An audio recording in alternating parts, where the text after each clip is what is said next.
Hello, എൻ്റെ പേര് സുസ്മിത. ഞാൻ ലോ ഓഫ് കോൺട്രാക്ട്സ് ആണ് ഇന്ന് എടുക്കുന്നത്. ലോ ഓഫ് കോൺട്രാക്ട്സിൽ ഞാൻ ഇന്ന് ഡീൽ ചെയ്യുന്നത് certain definitions under Indian Contract Act and which agreements are contract. ഏതൊക്കെ എഗ്രിമെൻറ്റ്സ് ആണ് കോൺട്രാക്റ്റ് ആവുന്നതെന്നും ചില ഡെഫിനേഷൻ ഇന്ത്യൻ കോൺട്രാക്ട് ആക്ടിൻ്റെ കീഴിൽ വരുന്ന ചില ഡെഫിനേഷൻസ്. അപ്പോൾ ആദ്യം നമുക്ക് ഏറ്റവും ബേസിക് ആയിട്ടുള്ള ഡെഫിനേഷൻ നോക്കാം. എന്താണ് കോൺട്രാക്റ്റ് എന്ന്? What is contract? What is A contract? Section 2 Clause H of Indian Contract Act defines contract as an agreement enforceable by law. നിയമപരമായി നടപ്പിലാക്കാൻ പറ്റുന്ന എഗ്രിമെൻറ്റ്സിനെയാണ് കോൺട്രാക്റ്റ് എന്ന് പറയുന്നത്. ഇതിൽ നിന്ന് നമുക്ക് മനസ്സിലാക്കാം എല്ലാ എഗ്രിമെൻറ്റ്സും കോൺട്രാക്റ്റ് അല്ല എന്ന്. എല്ലാ എഗ്രിമെൻറ്റ്സും കോൺട്രാക്റ്റ് അല്ല. ഇനി എന്താണ് എഗ്രിമെൻ്റ് എന്ന് നമുക്ക് നോക്കാം. What is an agreement?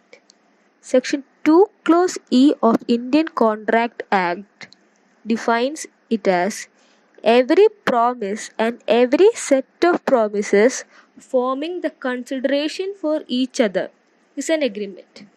ഞാൻ നിങ്ങൾക്ക് വേണ്ടി എന്തെങ്കിലും ചെയ്യാം, നിങ്ങൾ എനിക്ക് വേണ്ടി അത് ചെയ്യും, അങ്ങനെ ആ രീതിയിലുള്ളത്.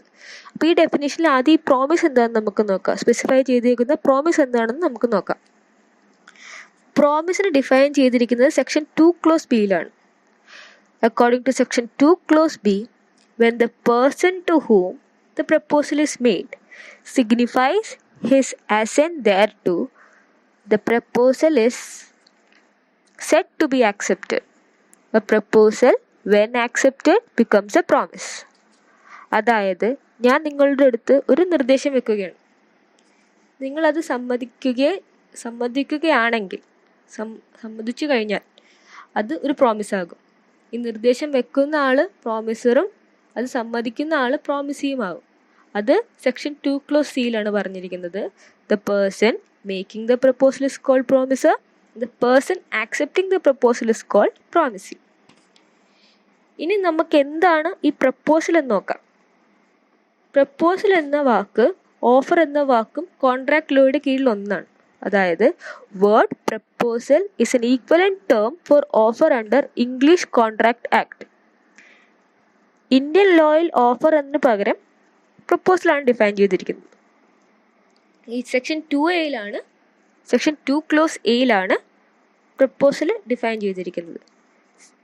Section 2 Clause A states that when one person signifies to another his willingness to do or to abstain from doing anything with a view to obtaining the assent of that other to such act or assistance, he is said to make a proposal. ഒരാൾ അല്ലെങ്കിൽ ഒന്നിൽ കൂടുതൽ ആൾക്കാർ വേറൊരാളുടെയോ അല്ലെങ്കിൽ ഒന്നിൽ കൂടുതൽ ആൾക്കാരുടെ സമ്മതത്തിന് വേണ്ടി എന്തെങ്കിലും കാര്യം ചെയ്യാമെന്നോ അല്ലെങ്കിൽ എന്തെങ്കിലും കാര്യം ചെയ്യുന്നതിൽ നിന്ന് വിട്ടു നിൽക്കാമെന്നോ പറയുകയാണെങ്കിൽ ആ ആൾ അല്ലെങ്കിൽ ആൾക്കാർ ഹാസ് മെയ്ഡ് എ പ്രപ്പോസൽ എന്ന് നമുക്ക് പറയാം.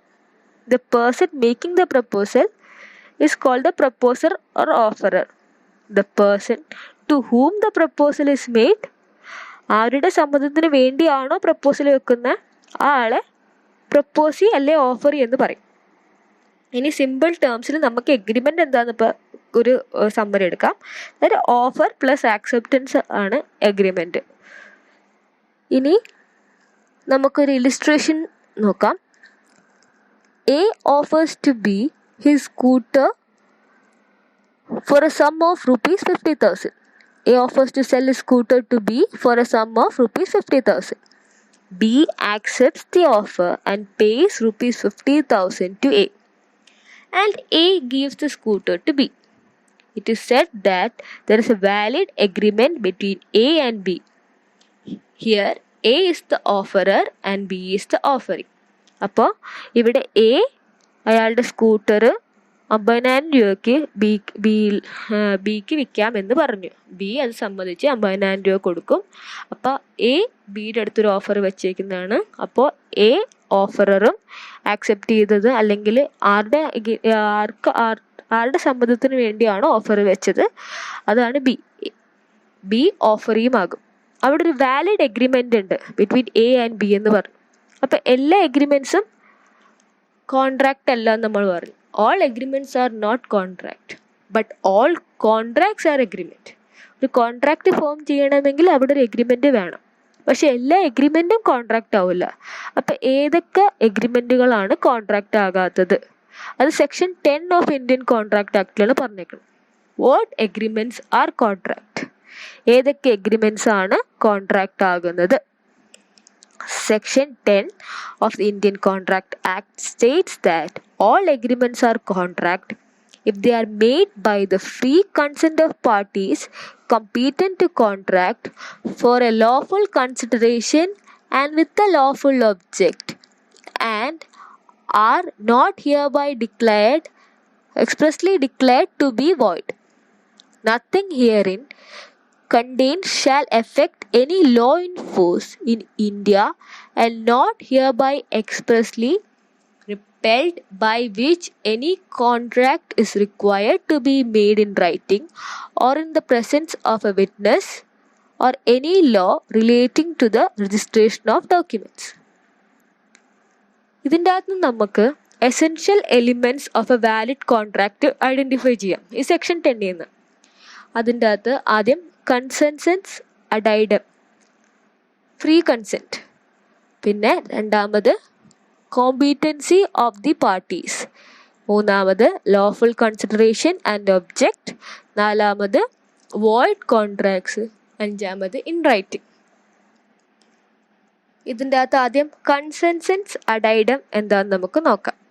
എന്ന് വെച്ചാൽ മീറ്റിംഗ് ഓഫ് മൈൻഡ്സ് എന്നാണ് പറയുന്നത്. അത് section 13 പറഞ്ഞനുസരിച്ചാണെങ്കിൽ 2 or more persons are said to be in consent when they agree upon the same thing in the same sense. രണ്ടാൾക്കാരുടെ ഇടയിൽ ഒരു എഗ്രിമെൻറ്റ് അല്ലെങ്കിൽ ഒരു എഗ്രിമെൻറ്റ് നടക്കുമ്പോൾ, ഇപ്പോൾ ഞാൻ നിങ്ങളുടെ അടുത്ത് എൻ്റെ കോൺട്രാക്റ്റിൻ്റെ ബുക്ക് തരാം എന്ന് പറഞ്ഞ്, ഞാൻ നിങ്ങളുടെ അടുത്ത് ഒരു ബുക്ക് തരാമെന്നേ പറഞ്ഞുള്ളൂ. കോൺട്രാക്റ്റിൻ്റെ ബുക്കാണെന്ന് ഞാൻ ഉദ്ദേശിക്കുന്നത്, പക്ഷെ നിങ്ങൾ ഉദ്ദേശിക്കുന്നത് ചിലപ്പോൾ കോൺസ്റ്റിറ്റ്യൂഷൻ്റെ ബുക്കായിരിക്കും. ഞാൻ തരാമെന്ന് പറഞ്ഞത് കോൺസ്റ്റിറ്റ്യൂഷൻ്റെ ബുക്കായിരിക്കും. അപ്പോൾ അവിടെ ഒരു മീറ്റിംഗ് ഓഫ് മൈൻഡ്സ് ഇല്ല. രണ്ടുപേരും ഉദ്ദേശിച്ച കാര്യം രണ്ട് കാര്യങ്ങളാണ്. അപ്പോൾ അവിടെ ഒരു കൺസെൻസസ് അഡൈഡം ഇല്ല. ഇനി എപ്പോഴൊക്കെയാണ് ഫ്രീ കൺസെൻറ്റ് ഇല്ലാത്തതെന്ന് നമുക്ക് നോക്കാം. ഫ്രീ കൺസെൻറ്റ് ഇല്ലാത്തത് ആദ്യം കോവേർഷൻ section 15 പറഞ്ഞനുസരിച്ചാണെങ്കിൽ is the committing or threatening to commit any act forbidden by the Indian Penal Code, or the unlawful detaining or threatening to detain any property to the prejudice of any person with the intention of causing any person to enter into a contract. ഇങ്ങനെ a contract induced by coercion is voidable at the option of the aggrieved party. ഒരാളെ ബലം പ്രയോഗിച്ച് അല്ലെങ്കിൽ ഒരാളെ threaten ചെയ്ത് ഒരു കോൺട്രാക്റ്റിൽ entry ചെയ്യിപ്പിക്കുകയാണെങ്കിൽ അതാണ് കോവേർഷൻ എന്ന് പറയുന്നത്. ഒരു ക്രൈം കൊല്ലൂന്നോ അങ്ങനെയൊക്കെ പറഞ്ഞ് ത്രെറ്റൻ ചെയ്ത് ഒരാളെ ഒരു കോൺട്രാക്റ്റിൽ എൻട്രി ചെയ്യിപ്പിക്കുകയാണെങ്കിൽ. ഇനി നെക്സ്റ്റ് അൺഡ്യൂ ഇൻഫ്ലുവൻസ്. അൺഡ്യൂ ഇൻഫ്ലുവൻസിൽ സെക്ഷൻ 16 പറയുന്നത്, when one party to a contract is able to dominate the will of the other and use the position to obtain unfair advantage, the contract is said to be induced by undue influence. Undue influence എന്ന് പറഞ്ഞാൽ ഇപ്പം നമ്മുടെ authority ആയിട്ടുള്ള ഒരാൾ അല്ലെങ്കിൽ നമ്മൾ influence ചെയ്യാൻ പറ്റുന്ന ഒരാൾ അയാളുടെ ഇൻഫ്ലുവൻസ് വെച്ച് നമ്മളോട് ആ കോൺട്രാക്റ്റിൽ എൻ്റർ ചെയ്യാൻ പറയുമ്പോൾ അതിനെയാണ് അൺഡ്യൂ ഇൻഫ്ലുവൻസ് എന്ന് പറയുന്നത്. ഒരു പോലീസുകാരൻ നമ്മളോട് അയാളുടെ അതോറിറ്റി ഉപയോഗിച്ച് നമ്മളോട് പറയുകയാണ് നിങ്ങൾ ഈ കോൺട്രാക്റ്റിൽ ഒപ്പിടണം എന്ന് പറഞ്ഞിട്ട് ബലം പ്രയോഗിച്ചാണെങ്കിൽ അത് കോവേർഷൻ. അയാളുടെ അതോറിറ്റി ഉപയോഗിച്ച് അയാൾ പറയുന്നത് നിങ്ങൾ എന്തായാലും ഇതിൽ ഒപ്പിടണം എന്ന് പറഞ്ഞെങ്കിൽ അവിടെ ഒരു അൺഡ്യൂ ഇൻഫ്ലുവൻസ് വരുന്നുണ്ട്. ഇനി fraud exist when a false representation has been made knowingly with an intention to deceive the other party or to induce him to enter a contract. Section 17 പറയുന്നത് എന്ന് പറഞ്ഞാൽ ഫ്രോഡ് എന്ന് പറഞ്ഞാൽ നമുക്കറിയാമല്ലോ, ഒരു ഇൻഫർമേഷൻ അത് തെറ്റാണ് എന്നിട്ട് പക്ഷെ അയാൾ പറ്റിക്കാന്നുള്ള ഉദ്ദേശത്തോടെ നമ്മളോട് പറഞ്ഞ് നമ്മൾ ഇത് ചെയ്യാനാണ്. ഇപ്പോൾ ഫോർ എക്സാമ്പിൾ എൻ്റെ പേരിലുള്ള സ്ഥലമാണെന്ന് പറഞ്ഞ് നിങ്ങൾക്ക് ഞാൻ വേറെ ആരുടെയെങ്കിലും പേരിലുള്ള സ്ഥലം എഴുതി തന്നിട്ടുണ്ടെങ്കിൽ എന്നിട്ട് നിങ്ങളുടെ പൈസ മേടിച്ചിട്ടുണ്ടെങ്കിൽ അവിടെ ഒരു ഫ്രോഡ് ഉണ്ട്. ഇനി misrepresentation means a misstatement of a material fact made believing it to be true without an intent to deceive the other party. Section 18 പറഞ്ഞേക്കുന്നത്. അപ്പോൾ മിസ്റെപ്രസെൻറ്റേഷൻ എന്ന് പറഞ്ഞിട്ടുണ്ടെങ്കിൽ ഞാൻ നിങ്ങൾക്ക് സെയിം എക്സാമ്പിൾ തന്നെ എടുക്കാം. ഞാൻ നിങ്ങൾക്ക് ഒരു സ്ഥലം വിൽക്കുകയാണ്, എൻ്റെ പേരിലുള്ള സ്ഥലം എന്ന് പറഞ്ഞിട്ട് നിങ്ങളുടെ നിന്ന് കാശ് മേടിക്കുന്നത്. പക്ഷേ എനിക്കറിയില്ല എൻ്റെ പേരിൽ മാത്രമല്ല, എൻ്റെ പേരിലല്ല ഈ സ്ഥലം കിടക്കുന്നത്, വേറെ ആരുടെയോ പേരിലാണ് സ്ഥലം കിടക്കുന്നത്. എനിക്കുണ്ടായ തെറ്റിദ്ധാരണയാണ് ആ സ്ഥലം എൻ്റെ പേരിലാണെന്ന് പറഞ്ഞ് ഞാൻ നിങ്ങൾക്ക് വിൽക്കുകയാണ്. അവിടെയാണ് മിസ്റെപ്രസെൻറ്റേഷൻ. എനിക്ക് എൻ്റെ പേരിലല്ല ആ സ്ഥലം എന്ന് അറിഞ്ഞിട്ട് നിങ്ങൾക്ക് വിൽക്കുകയാണെങ്കിൽ അതിന് ഫ്രോഡാകും. ഇനി mistake. When both parties are at mistakes to a matter of fact to the agreement altogether is void. Mistake എന്ന് പറയുമ്പോൾ ഇപ്പം നേരത്തെ പറഞ്ഞ പോലെ ഞാൻ കോൺട്രാക്ട് എന്നുള്ള ബുക്ക് ഉദ്ദേശിക്കുന്നു, നിങ്ങൾ കോൺസ്റ്റിറ്റ്യൂഷൻ എന്നുള്ള ബുക്ക് ചെയ്യുന്നു. അപ്പോൾ ആ subject matter of the contract തന്നെ അല്ലെങ്കിൽ subject matter of the agreement തന്നെ നമ്മൾക്ക് അറിയില്ല കറക്റ്റായിട്ട്. അപ്പോൾ ഒരു മിസ്റ്റേക്ക് ഉണ്ട്. ഞാൻ ഉദ്ദേശിക്കുന്ന കാര്യമല്ല നിങ്ങൾ ഉദ്ദേശിക്കുന്നത്. നമ്മളിൽ ഒരാൾ മിസ്റ്റേക്കണാണ്. ഇനി competency of the parties. Second point ആണ് competency of the parties. Section 11 and 12 of the Contract Act deals with the parties competent to contract. Every person is competent to contract who is in the age of majority according to the law which he is subject, who is of sound mind and is not disqualified from contracting under any law which he is a subject to. 3 കാര്യമാണ് പറയുന്നത്. Age of majority, sound mind, disqualified from contracting. Age of majority എന്ന് പറഞ്ഞാൽ എല്ലാവർക്കും അറിയാം, പ്രായപൂർത്തിയാകുമ്പോൾ, അതായത് ആ ആളെ ഗവൺ ചെയ്യുന്ന നിയമപ്രകാരം പ്രായപൂർത്തിയാകുമ്പോൾ. പിന്നെ who's of sound mind, mentally instable ആയിട്ടുള്ള ആൾക്കാരെ അല്ലാത്ത ആൾക്കാർ, അങ്ങനെയും പറയാം. ഒരു എക്സാമ്പിൾ പറയാം. മെൻ്റലി ഇൻസ്റ്റേബിൾ ആയിട്ടുള്ള ആൾക്കാർ. പിന്നെ it's not disqualified from contracting. അവരെ ഗവൺ ചെയ്യുന്ന നിയമപ്രകാരം അവർക്കൊരു ഡിസ്ക്വാളിഫിക്കേഷനും ഉണ്ടാവാൻ പാടില്ല. അതിൻ്റെ ഒരു ഇലിസ്ട്രേഷനാണ്. ഇതൊരു ഫേമസ് കേസാണ്, മോഹിരി ബീബി വേഴ്സസ് ധർമ്മോദാസ് ഖോസെ. ഇതിൻ്റെ അകത്തൊരു മൈനർ ഒരു കോൺട്രാക്റ്റിൽ എൻട്രി ചെയ്യാണ്. വേറൊരാളുടെ കൂടെ ഒരു മൈനർ കോൺട്രാക്റ്റിൽ എൻട്രി ചെയ്യുമ്പോൾ ആ കോൺട്രാക്റ്റിൻ്റെ വാലിഡിറ്റി കോർട്ടിൽ ചാലഞ്ച് ചെയ്തപ്പോൾ അതിൽ വന്നത് എന്താണെന്ന് വെച്ചാൽ അങ്ങനത്തെ കോൺട്രാക്റ്റുകൾ വോയിഡ് ആണെന്ന്. വോയിഡ് കോൺട്രാക്ട്സ് എന്ന് പറഞ്ഞിട്ടുണ്ടെങ്കിൽ contracts which are not enforceable by law, അങ്ങനത്തെ കോൺട്രാക്റ്റുകൾ വോയിഡ് ആണെന്ന് പറഞ്ഞാണ് ഈ കേസിൽ വന്നത്. മോഹിരി ബീബി വേഴ്സസ് ധർമ്മോദാസ് ഖോസെ. ആ കേസിൽ ഒരു മൈനർ എൻ്റർ ചെയ്യുന്ന contract is void, was minor, therefore he is not liable to pay anything. അതാണ് പറഞ്ഞിരിക്കുന്നത്. held that the contract was void as Mr. D was minor and therefore he is not liable to pay anything to the lender. ഇതാണ് fact of the case. ഇനി അടുത്തത് lawful consideration and lawful object. The consideration or object of an agreement must be lawful, defined under section 23 to 25 of the Indian Contract Act. ഇനി consideration എന്താണെന്ന് നോക്കാം.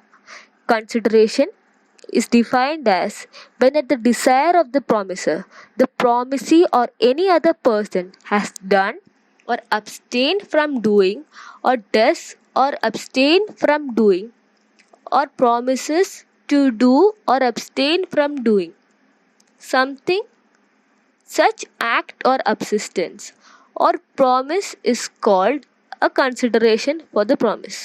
In simple words, if it is nothing but a price that a person agrees to pay to the promisor. നേരത്തെ പറഞ്ഞ പോലെ ഞാൻ എന്തെങ്കിലും ചെയ്യാണ്ടിരിക്കാമെന്നോ ആ ആക്ടിനെയാണ് consideration എന്ന് പറയുന്നത്. എന്തെങ്കിലും ചെയ്യാൻ അല്ലെങ്കിൽ ചെയ്യുന്നതിൽ വിട്ടു നിൽക്കാമെന്നോ പറയുന്ന ആക്ടില്ലേ, ആ ആക്ടിനെയാണ്, അല്ലെങ്കിൽ ഞാൻ നിങ്ങൾക്ക് പൈസ തരാമെന്നോ എന്ത് ആ ആക്ടിനെയാണ് നമ്മൾ കൺസിഡറേഷൻ എന്ന് പറയുന്നത്. അല്ലെങ്കിൽ ആ ഇതിനെയാണ്, ആ പ്രൈസിനെയാണ് നമ്മൾ കൺസിഡറേഷൻ എന്ന് പറയുന്നത്. It is nothing but the price that the promisee agrees to pay to the promisor. Now this price can be paid as a benefit to the promisor and or a loss or detriment to the promisee. ഇതൊരു benefit ഉള്ള രീതിയിലോ അല്ലെങ്കിൽ നമുക്കൊരു നഷ്ടം എന്ന രീതിയിലോ അല്ലെങ്കിൽ ഒരു ബെനിഫിറ്റ് ഉള്ള രീതിയിലോ ഈ ഇത് കൊടുക്കാമെന്നാണ് പറയുന്നത്. നമ്മൾ എന്തെങ്കിലും ചെയ്യാമെന്നോ അല്ലെങ്കിൽ ചെയ്യാണ്ടിരിക്കാമെന്നോ ഒക്കെ പറയുമ്പോൾ അതൊരു കൺസിഡറേഷനാണ്, ആ എഗ്രിമെൻറ്റിൽ വരുന്ന കൺസിഡറേഷനാണത്. അല്ലെങ്കിൽ ഞാൻ 50,000 രൂപ തരാം, സ്കൂട്ടറിന് വേണ്ടി 50,000 രൂപ തരാമെന്ന് പറയുമ്പോൾ അവിടെ ഒരു കൺസിഡറേഷനായി അത്. ഇതിപ്പോൾ ഒരു എക്സാമ്പിൾ നമുക്ക് നോക്കാം. A promises to give B a car without B doing or abstain to do anything for it. A ബിക്ക് ഒരു കാറ് കൊടുക്കാമെന്ന് പറഞ്ഞു, പക്ഷെ ബി ഒന്നും ചെയ്യണ്ട, ബി കാറ് മേടിച്ചുകൊണ്ട് പോയാൽ മതി എന്ന് പറഞ്ഞു. Makes the promise to do anything from it, makes the promise by unenforceable ആക്കും. അത് എൻഫോഴ്സിബിൾ അല്ല ആ promise. This will be a gift not a contract. അവിടുത്തെ ഒരു കോൺട്രാക്റ്റ് അല്ല, അതൊരു ഗിഫ്റ്റാണ്. അവിടെ ഒരു കൺസിഡറേഷൻ ഇല്ലാത്തപ്പോൾ അതൊരു ഗിഫ്റ്റാണ്. ഞാൻ നിങ്ങൾക്ക് ഫ്രീ ആയിട്ടൊരു തരാമെന്ന് പറയുമ്പോൾ അതൊരു ഗിഫ്റ്റാണ്. ഇനി അടുത്തത്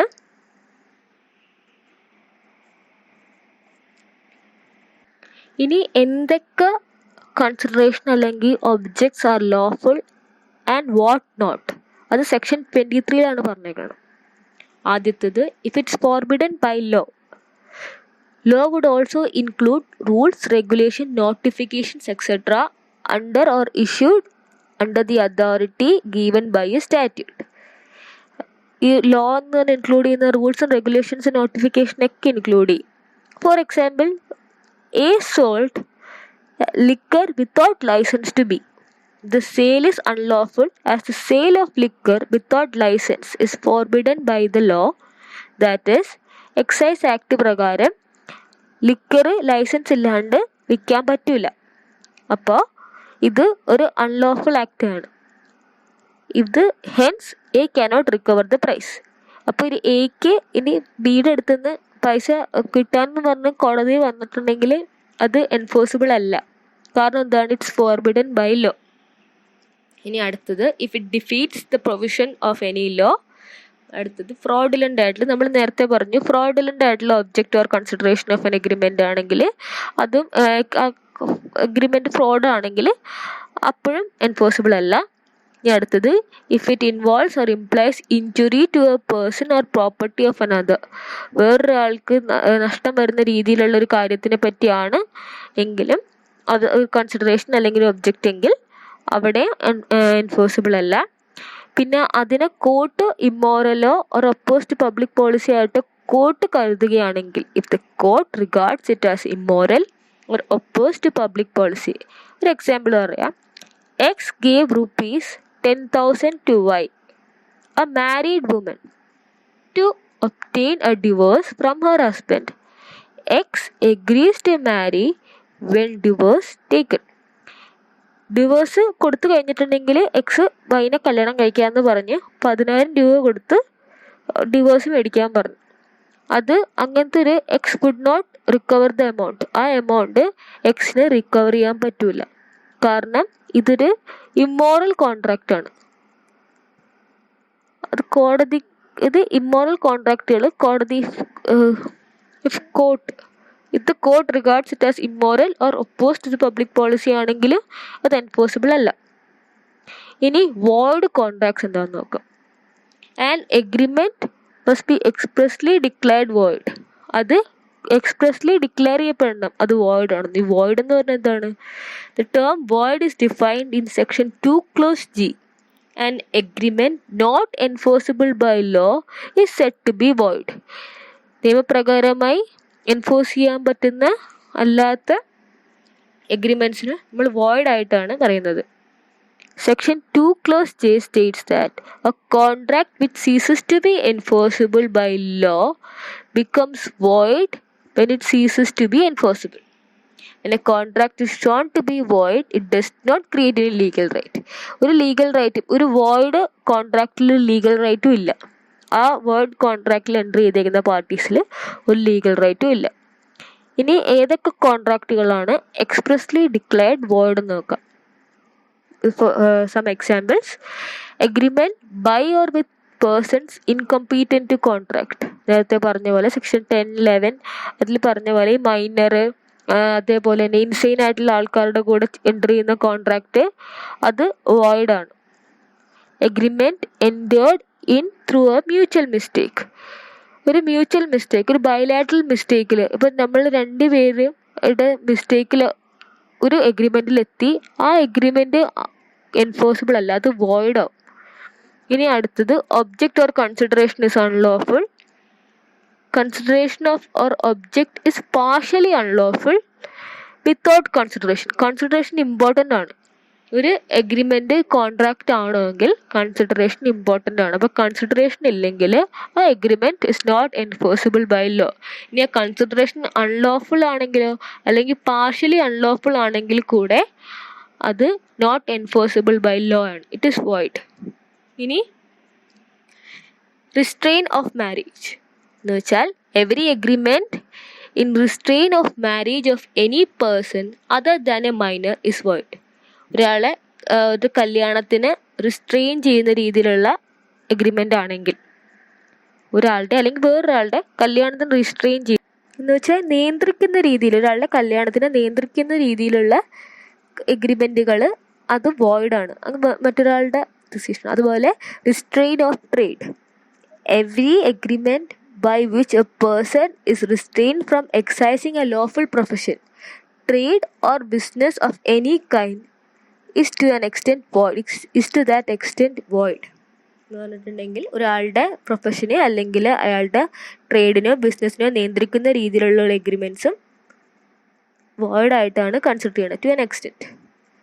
ഇനി legal proceedings. An agreement by which any party to the contract is completely or absolutely restricted in enforcing the rights, that is right to move to the court by usual legal proceeding in the ordinary tribunals. ഇത് നമുക്ക് കോടതിയിൽ നമ്മുടെ rights enforce ചെയ്യാൻ വേണ്ടി പോകാൻ പറ്റാത്ത രീതിയിലുള്ള കോൺട്രാക്റ്റുകൾ. നിങ്ങൾക്ക് കോടതിയിൽ ഈ കോൺട്രാക്റ്റിൻ്റെ ബ്രീച്ച് നിങ്ങൾക്ക് കോടതിയിൽ പോകാൻ പറ്റില്ല, അല്ലെങ്കിൽ ഈ ക്ലോസ് ബ്രീച്ചിൽ നിങ്ങൾക്ക് കോടതിയിൽ പോകാൻ പറ്റില്ല, അങ്ങനെ റിസ്ട്രെയിൻ ചെയ്യുന്ന ഇത് ലീഗൽ പ്രൊസീഡിങ്സ് നമുക്ക് പോകാൻ പറ്റില്ലെന്ന് ക്ലോസസ് ഉള്ള കോൺട്രാക്റ്റുകൾ വോയിഡാണ്. പിന്നെ void due to uncertainty. Section 29, a contract is said to be certain if its terms are capable of being understood in the sense in which it has been intended to be understood by the promisor and not ambiguous and vague. ആ കോൺട്രാക്റ്റിൽ പറഞ്ഞിരിക്കുന്ന കാര്യങ്ങൾ അവരുടെ ഇടയിൽ എന്താണോ ഉദ്ദേശിക്കുന്നത്, അവരുടെ ഇടയിൽ ഒരു എഗ്രിമെൻ്റ് അല്ലെങ്കിൽ അവരുടെ ഇടയിൽ നടന്ന ഒരു ബാർഗെയിനിൽ എന്ത് കൺക്ലൂഷനാണോ വന്നത്, എന്താണ് അവർ ഉദ്ദേശിക്കുന്നത്, ആ എഗ്രിമെൻ്റ് വെച്ച് അവർ എന്താണ് അച്ചീവ് ചെയ്യാൻ ഉദ്ദേശിക്കുന്നത്, അത് കറക്റ്റായിട്ട് മനസ്സിലാക്കാൻ പറ്റുന്നതല്ലെങ്കിൽ, ഭയങ്കര ആംബിഗ്യസ് ആണെങ്കിൽ, വേർഡിങ്സ് ക്ലിയർ അല്ലെങ്കിൽ അതിനെ വോയിഡായിട്ട് കൺസിഡർ ചെയ്യും ചില സാഹചര്യങ്ങളിൽ. പിന്നെ വേജറിങ് എഗ്രിമെൻറ്റ്സ്. സെക്ഷൻ 30 ആണ് wagering agreements. Wager in the common language means betting or gambling. അറിയാം, betting wagering agreements are void and no suit shall be brought to recover anything that has been won by a wager. ഒരു betting or gambling ഒക്കെ ഇത് ചെയ്തിട്ട് ഒരു uncertain ഇവൻറ്റിനെയാണ് നമ്മൾ ഇത് ചെയ്യുന്നത്. ഇപ്പം ക്രിക്കറ്റുകൾ ജയിക്കുകയോ ഇല്ലയോ എന്ന് പറഞ്ഞിട്ട് 5000 രൂപയ്ക്ക് ബെറ്റ് അടിച്ചെന്ന് പറഞ്ഞിട്ട് കോടതിയിൽ പോകാൻ പറ്റില്ല. അതാണ് wagering or betting. Wagering means betting or gambling. അങ്ങനെ ചെയ്ത എഗ്രിമെൻറ്റ്സ് വോയിഡാണ്. ഇനി impossible agreement. The promisor promises to do something which is impossible to do, then the contract is void. Impossible ആയിട്ടുള്ള എഗ്രിമെൻ്റ് ആണെങ്കിൽ, ഞാൻ പറയുകയാണ്, ഞാൻ ഇമ്പോസിബിൾ ആയിട്ടൊരു കാര്യം ചെയ്യാമെന്ന് പറഞ്ഞാണ് ഒരു എഗ്രിമെൻ്റ് ഉണ്ടാക്കുന്നതെങ്കിൽ, അല്ലെങ്കിൽ എൻ്റർ ചെയ്യുന്നതെങ്കിൽ ആ കോൺട്രാക്റ്റ് വോയിഡാണ്. അവിടെ ആ കോൺട്രാക്റ്റ് വോയിഡാണ്. ഇനി ലാസ്റ്റ് ഇൻ റൈറ്റിംഗ്. അതെന്ന് വെച്ചാൽ ചില പ്രൊവിഷനിൽ ഇൻ റൈറ്റിംഗ് സ്പെസിഫൈ ചെയ്തിട്ടുണ്ടാകും കോൺട്രാക്റ്റ് റൈറ്റിങ്ങിൽ വേണമെന്ന് പറഞ്ഞിട്ട്. The provision of section 10 of the Contract Act provides that whenever the provision of any other law requires agreement must be in writing. Example, sale deed, mortgage deed, etc. Immovable property must be registered under the transfer of property act, Indian registration act etcetera. ഈ Indian registration ആക്ടും transfer of property act ഒക്കെ പ്രകാരം ഈ immovable property register ചെയ്യണം എന്ന് പറഞ്ഞിട്ടുണ്ട്. അപ്പോൾ അതേപോലെ ഇൻ റൈറ്റിങ്ങിൽ സ്പെസിഫൈ ചെയ്യുന്ന പ്രൊവിഷൻസ് ഉണ്ടെങ്കിൽ ഇൻ റൈറ്റിങ്ങിൽ അത് വേണമെന്ന് നിർബന്ധമാണ്. അപ്പോൾ ഇൻ കൺക്ലൂഷൻ നമ്മൾ ആദ്യം പറഞ്ഞ പോലെ all agreements are not contracts but all contracts are agreement. എല്ലാ കോൺട്രാക്റ്റിലും ഒരു എഗ്രിമെൻറ്റ് വേണം, പക്ഷെ എല്ലാ എഗ്രിമെൻറ്റുകളും കോൺട്രാക്റ്റ് ആകില്ല. Thank U.